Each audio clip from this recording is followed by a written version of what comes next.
Gibutiag ni Davao City Mayor Baste Duterte nga wala pa sila kadawat og official letter kalabot sa matud pa pagsuspindi kaniya isip mayor sa syudad. Ani ang report ni Kent Abrigana. Human gibutyag ni kanhi Malacañang spokesperson Harry Roque nga nakatakda nga isuspend si Davao City Mayor Sebastian Duterte ni adtong Huwebes sa gabii. Nagpagawas og mensahe si Mayor Baste kalabot niini. Sa usa ka aktibidad nga giadtuan sa mayor sa Davao City ni adtong Sabado sa buntag, gibutyag niini nga wala sila dawat nga official letter kalabot sa matud pa suspension order bato kaniya. Matud niya, chismis ra ang nagakuyanap nga impormasyon. Samtang naapat ko karon, iwa mo kabalo, na may chismis nga, tagalo na ko, isuspende ko. Ang ako alang,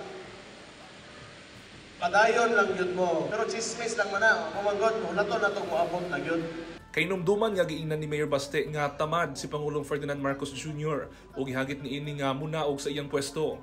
Samtang, aduna sab kini pahimangno sa local official sa Davao City kung ugaling tinuod ang suspension kaniya. So kamo, naamoy mga sari-sariling mga opisina, naamoy sari-sariling mga responsibilidad, buhatan na to ninyo, padayon na mo.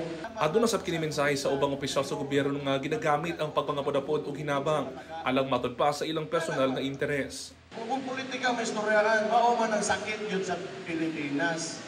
Kada gani, utang ka, kadang nai, say ayuda o nai gani, magpasalamat ka sa Kapitan Dili, magpasalamat ka sa taxpayers nga ni-participate sa inyong gobyerno. Niadtong Biyernes sa gabii, gipulihan ni Mayor Baste ang profile picture sa iyang Facebook page ug hulagway ni House Speaker Martin Romualdez kung asa nakabutang ang Protect the Constitution.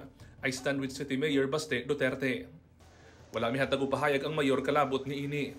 Samtang dihang gipangutana sa GMA Regional TV 1 Mindanao si House Speaker Martin Romualdez niadtong Biyernes atul sa Bagong Pilipinas Servicio Fair sa Tagum City kalabot sa pamilya Duterte. Ang tubag lang niini, well, we're all here, nakakaisa tayo.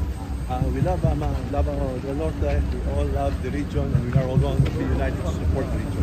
Kauban si Bebot Kahes sa kamera. Ako si Kent Abrigana para sa One Mindanao.